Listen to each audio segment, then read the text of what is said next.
To all my gamers, a very tall lady.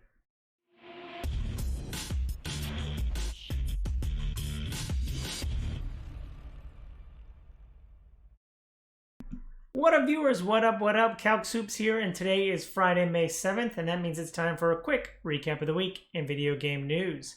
Like I said, Resident Evil Village is here, and it's here to stay. All the reviews are coming in. The game is launched today, finally. It feels like it's been forever, but we can finally get our hands on, or we can finally mess around in a castle, and no more demos. The game is finally launched.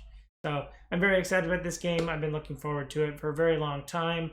Like I said, my Resident Evil journey kind of started with, I played a little bit of 4 and 5 in college and dropped out after 6, but really picked it back up again with 7, and I played a lot of Resident Evil 2 Remake. I really like the first person point of view in 7, and considering this is a continuation of the story loosely, I'm really excited to play it. I think this would be a less, I don't know, I feel like a little bit less horror and more action, which I really like the horror elements in 7, but still expecting to feel some dread. The reviews are here, and a lot of people are talking about potentially not enough tall lady. She was Lady Dimitrescu. Lady Dimitrescu was featured prominently in a lot of the marketing, but I think if you weren't listening very closely or you didn't see a lot of the news articles, she is only one of 4 like major bosses in the game. Slight spoiler alert, I guess. So you won't be necessarily dealing with her as much as maybe you thought you would be in the promotional material. So very interesting. But the game does have an 84 Metacritic, and a lot of the reviews have been very positive on it. So I'm looking forward to picking it up. Let me know what you think down below in the comments. What you're getting out of playing. Nintendo has taken a very interesting approach this week. They announced a new game called Game Design Garage, which is allowing players to not only make Mario levels, but now make their very own games. I think this is something to do with Labo, even though there's no cardboard elements or anything, but as part of kind of giving people a lot of creative, with a lot of creative energy, some ways to generate content. They have now announced this kind of game design garage. So pretty interesting stuff. I think we've seen something like this with like PlayStation Dreams. I think Roblox has a lot of creative elements as well. So, I think the industry is allowing gamers more and more, giving them the tools to kind of create their own content. I assume it'll have a curation process just like Mario levels, where people, the most upvoted stuff will be the stuff you're more likely to see, and all that kind of stuff. So they already have implemented ways for people to kind of curate content, and hopefully Game Design Garage works out. I'm very interested to see kind of what people create with this, because there's a lot of creative people out there who just don't have some of the tools sometimes. So interesting stuff to see. Ubisoft, in a kind of a future outlook of what's going on in the Division universe, gave us a trailer and a lot more Division 2 content that's coming down the pipe.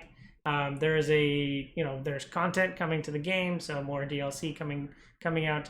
But the 2 key things that kind of took away from this was a free-to-play game called The Heartland, which kind of interesting because Division is really usually taking place in kind of major metropolitan areas. So it'll be interesting to, if like the title says, it takes it kind of to a more rural area.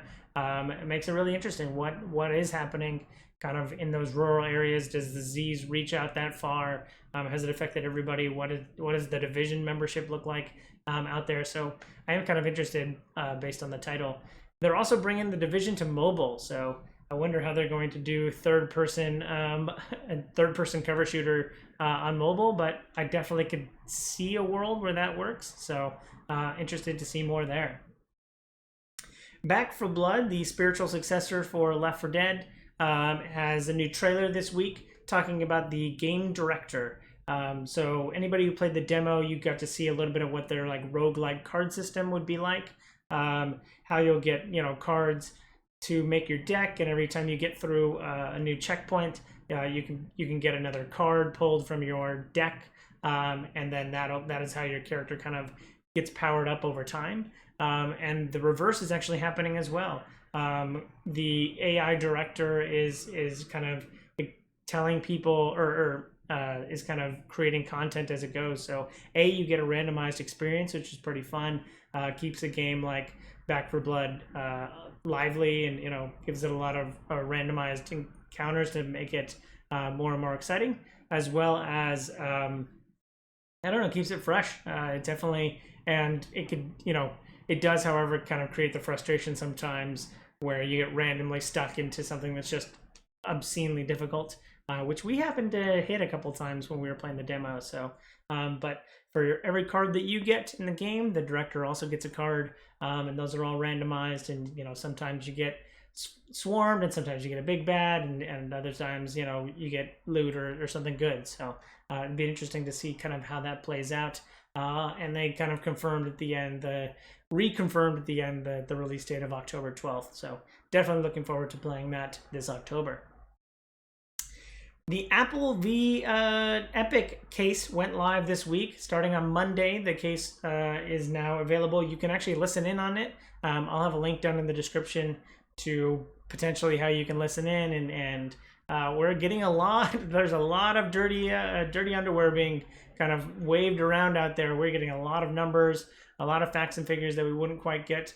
But to take a step back, if you can't remember too much of why this is happening, last year, and I don't blame you for not remembering, but last year, Epic decided that they thought that Apple's kind of 30% cut, which is margined across their entire app store, was a little bit too much for them, and so they decided to discount their V-Buck purchasing if they went straight through the Epic account. So rather than paying $10 for 1,000 V-Bucks, you can only pay 8.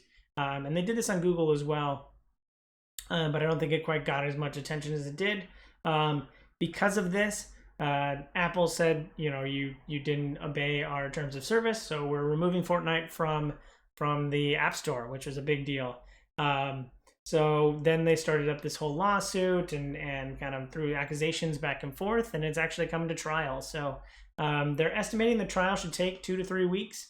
So we'll be getting a lot more facts and figures and numbers kind of coming out of it. There was 2 really big numbers that I thought were quite interesting. One was that they had the total revenue for Fortnite in 2018 and 2019 of $9 billion. So holy crap, that is huge. They were just raking it in. So it's just crazy. They also had kind of the first party shares, how much money they paid each of the first party platform holders.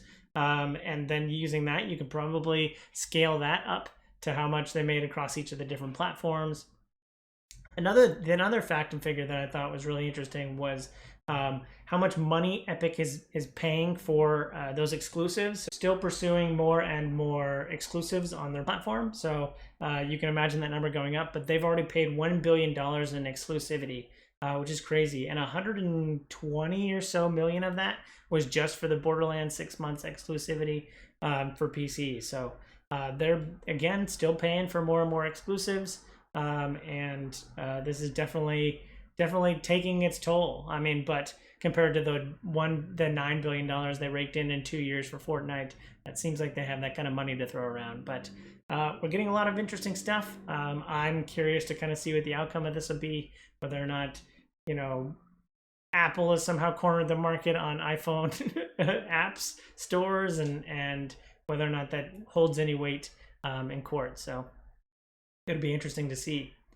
Speaking of big deals, Discord, now that Microsoft is out of the picture, has now announced their partnership with Sony. Sony is trying to get Discord implemented into their UI within next year in 2022.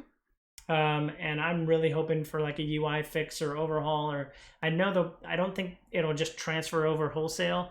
I'm not sure that it'll quite work. And anybody who remembers on the PS4, the like PlayStation groups where you could like join a group, and those were all really badly implemented and not a really good way to like interact with communities at all. So the fact that Discord's coming to it, hopefully means that we won't have any more janky PlayStation UI to fret with. But you know, PlayStation Parties has worked for a long time. I don't know why they busted it all up and made it all weird this generation, but hopefully Discord can kind of show them the way.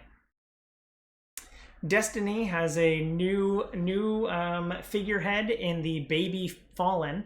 In their latest trailer, they kind of show what a young Fallen looks like, and people are very interested in it. And even as much as there are now plushes being made for the Baby Fallen. So we don't quite yet have a price. The Bungie website lists it at like 707,700, you know, a bunch of sevens because that's Bungie's favorite series of numbers, I guess.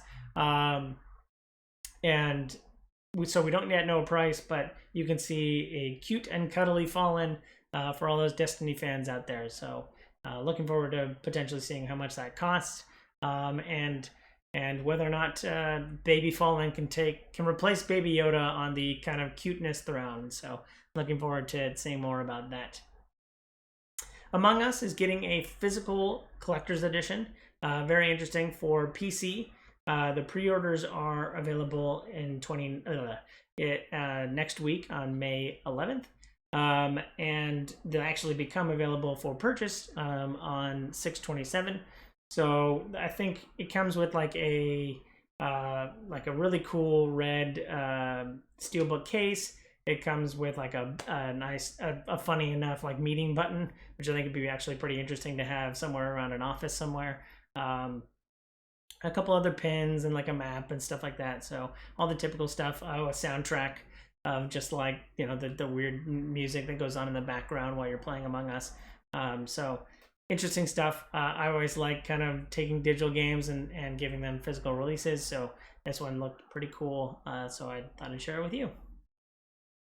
Remnant, one of the sleeper hits of 2019, is getting a next-gen update. So it's finally coming to PlayStation 5 and Xbox Series X and S. So you can get your 4K upgrade for free if you already own it on either of those on either the previous generations of those platforms. That is becoming available on May 13th. So looking forward to seeing Remnant in 4K and 60 FPS. Last but not least, The Last of Us. Funnily enough, there was a Last of Us film made this week. It was a fan film. It was about 15 minutes long. It had really good production value, and I really enjoyed the 15-minute video. And it kind of showcases how good like a pretty good story could be, especially ahead of kind of the HBO show that's coming out in the next year or so. So looking forward to, you know, this kind of sets up how good like a high production value Last of Us content can be. I enjoyed watching it. I think it's worth a watch, so I'll have a link down below in the description. That's it for the week. Thanks for watching. I hope you enjoy this content. If you do, follow, like, and subscribe to me on YouTube and Twitch so you can see more great content like this. I'll have links down below in the description. Thanks again. I hope you have a super day. I hope you have a super weekend.